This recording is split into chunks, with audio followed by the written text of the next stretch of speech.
नमस्कार दोस्तों, मैं अमन चंद्रा आपका अमन ऑनलाइन स्टडी में स्वागत करते हैं। और आज हम चलेंगे गणित के संख्या पद्धति पे। तो आइए चलते हैं। ठीक है, तो आज हम चालू करेंगे संख्या पद्धति।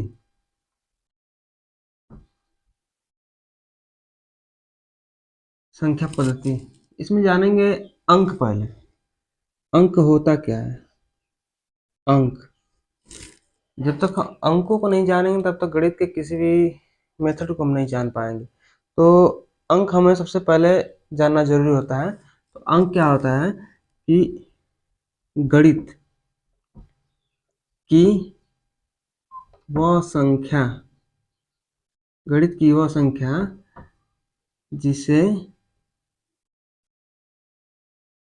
प्रदर्शित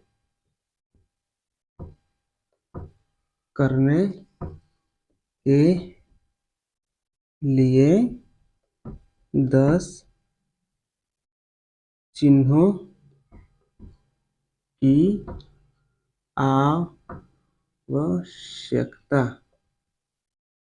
आवश्यकता होती है। गणित की वह संख्या जिसे प्रदर्शित करने के लिए 10 चिन्हों की आवश्यकता होती है, वो चिन्ह कौन कौन से हैं उसे हम क्या कहेंगे, अंक कहेंगे।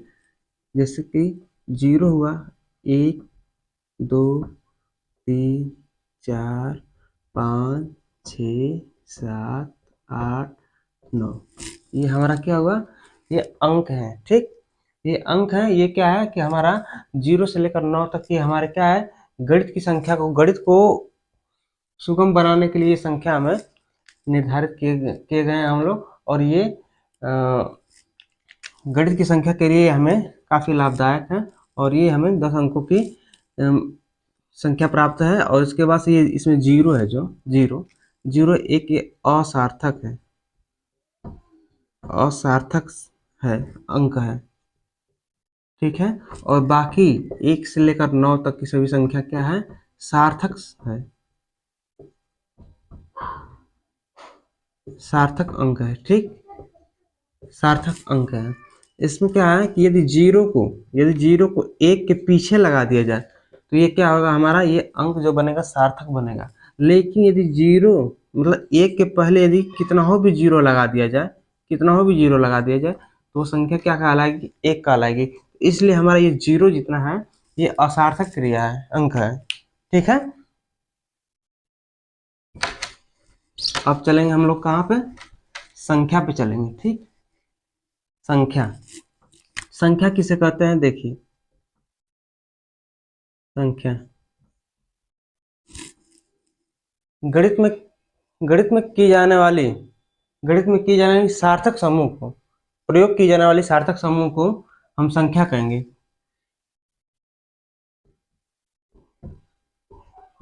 गणित में प्रयोग की जाने वाली सार्थक समूह को संख्या कहते हैं, संख्या कहते हैं। ठीक, जैसे क्या है, एग्जाम्पल में देख लीजिए, जैसे क्या है, 24 हो गया, ये क्या है, सार्थक है। ठीक है, 124 हुआ, ये भी एक सार्थक है।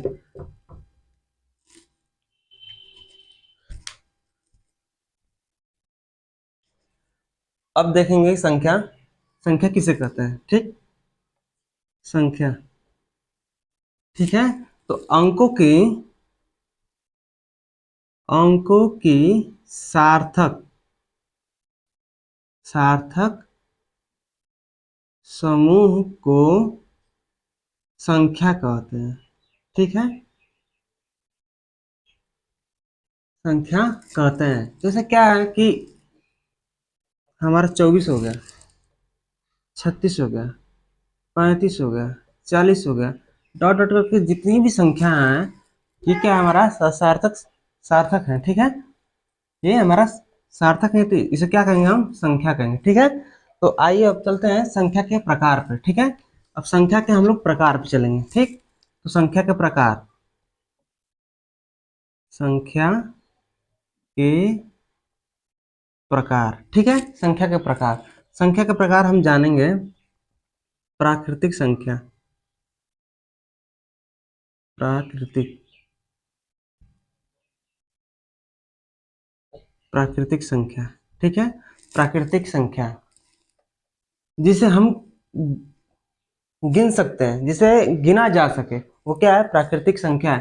जैसे क्या है कि जिसे हम गिन सके वो प्राकृतिक संख्या है।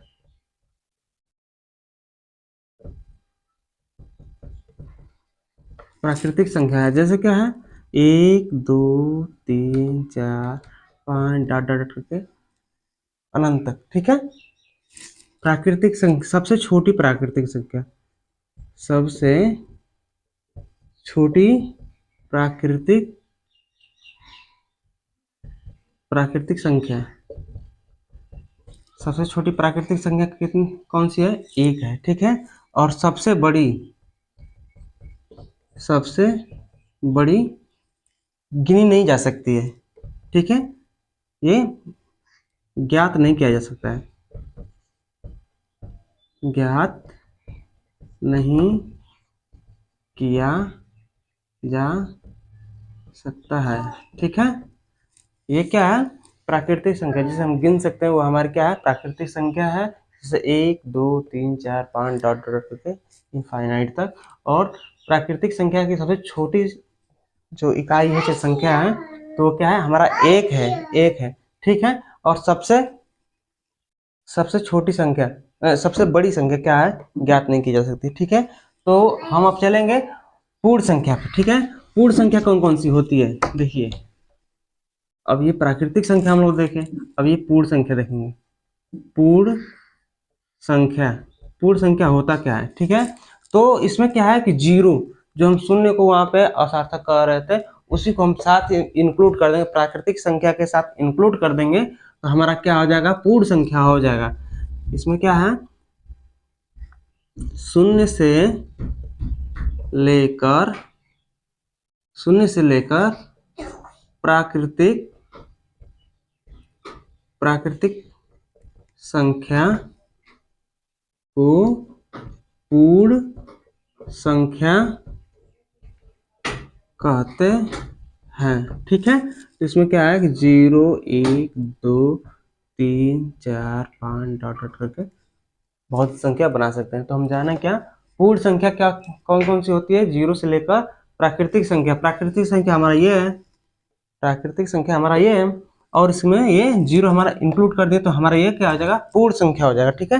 पूर्ण संख्या हमारा हुआ। अब ये जानेंगे हम लोग पूर्णांक। पूर्णांक होता क्या है, ठीक है। पूर्णांक, पूर्णांक, ठीक है। पूर्णांक इसमें क्या होता है? इसमें क्या होता है कि जीरो से जीरो या शून्य से लेकर, ठीक है,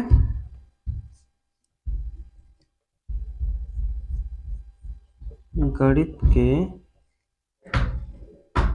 प्राकृतिक संख्या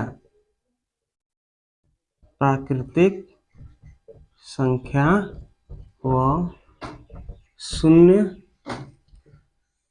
के साथ ऋणात्मक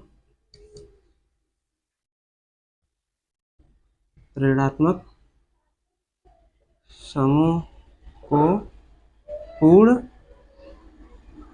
पूर्णांक कहते हैं, ठीक है। पूर्णांक कहते हैं, ठीक है। जैसे क्या है कि ये 0 है, ठीक है। यहाँ पे क्या हो जाएगा? 1 2 3 4 5 डॉट डॉट करके ऐसा हो जाएगा। और ये यहाँ पे -1 -2 -3 -4 डॉट डॉट करके यहाँ पे अनंत तक चला जाएगा। तो ये हमारा क्या हुआ? पूर्णांक हुआ, ठीक है। पूर्णांक हुआ। अब देखेंगे क्या?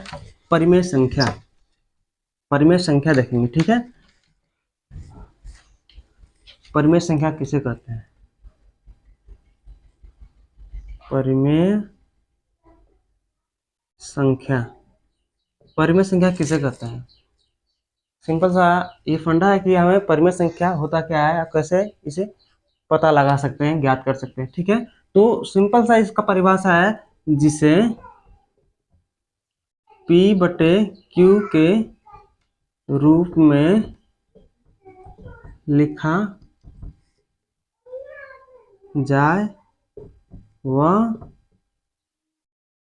परिमेय संख्या होती है। ठीक है, वो परिमेय संख्या होती है। जैसे क्या है, 1/2 हो गया, ठीक है, 1/2 है, 5/7 हो गया, 6/8 हो गया, 3/2 हो गया। ये सब क्या है, परिमेय संख्या है। ठीक है, आज समझ में। और उसके बाद से अपरिमेय क्या होता है?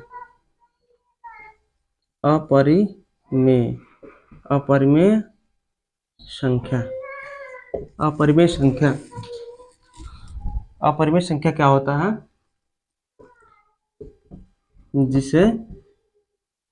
जिसे हम P/Q के रूप में व्यक्त नहीं कर सकते वह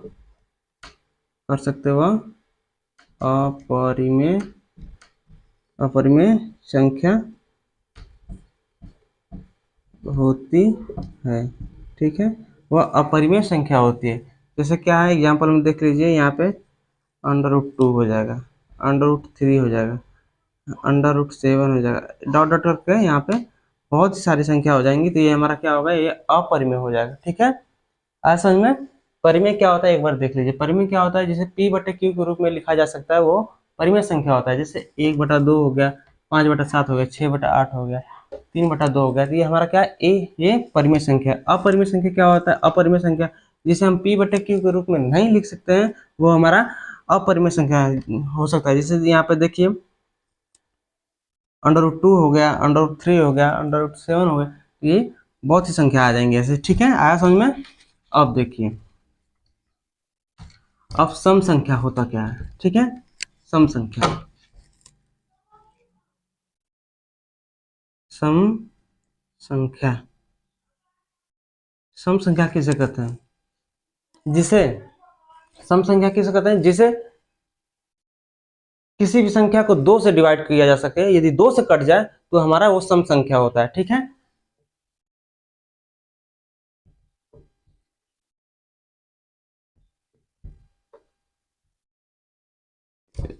जो संख्या 2 से पूरा कट जाए वह सम संख्या होती है। ठीक है, जो संख्या 2 से पूरा डिवाइड हो जाए उसे हम क्या कहते हैं? सम संख्या कहते हैं। 2 से कटने वाली संख्या क्या है? 4 हो जाएगा, एक स्वयं 2 हो जाएगा। ठीक है, स्वयं 2 हो जाएगा, और ये क्या है? 4 हो जाएगा, 6 हो जाएगा, 8 हो जाएगा, 10 हो जाएगा, 12 हो जाएगा, 16 हो जाएगा। ऐसा कर करके ये हमारा क्या है, ये 2 से विभाजित होने वाली संख्या है। और ये याद रखिएगा हमेशा, 2 से विभाजित होने वाली संख्या का अंतर कितना होता है? हमेशा 2 ही होता है। ठीक है, अंतर हमेशा क्या होगा? अंतर हमेशा क्या होगा? 2 होगा। तो ये सम संख्या क्या है, जो 2 से पूरा विभाजित हो जाए या कट जाए, वो हमारा क्या होगा? सम संख्या होगा। और ये 2 से कटने वाली सभी संख्या कितनी हो जाएगी? जो जिसका अंतर क्या है? हमेशा 2 है। ठीक है, असल में अब ये क्या है? विषम संख्या हो जाएगा। विषम संख्या, विषम संख्या किसे कहते हैं? जिसे 2 से विभाजित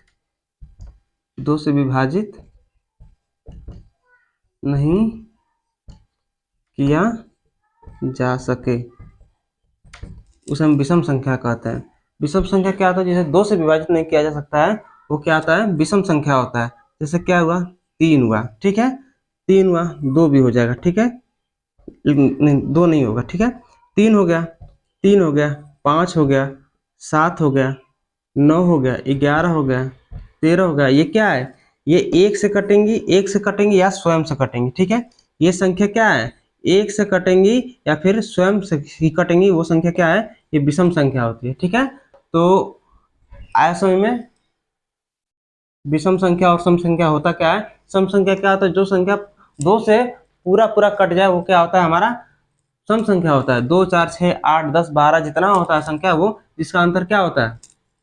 2 होता है। और सेम इसका भी देखिए, इसका भी अंतर हमेशा दो ही रहता है। विषम संख्या का अंतर हमेशा 2 रहता है। देखिए 3 और 2 5 और 5 2 7 और 7 2 9, ये क्या हुआ? हमारा 2 2 का अंतर होता है। ये हमेशा अंतर विषम संख्या में भी हमारा क्या होता है? 2 का अंतर होता है, और सम संख्या में भी हमारा 2 का अंतर होता है। तो विषम संख्या को जाने क्या है कि जिसे 2 से विभाजित नहीं किया जा सकता है वो क्या है? हमारा विषम संख्या होता है। 3 2 3 5 7 9 11 etc जितना भी है ये हमारा क्या है? विषम संख्या है। तो उम्मीद करते हैं कि ये संख्या पद्धति का जो पूरा टॉपिक था आपको अच्छे से समझ में आया होगा।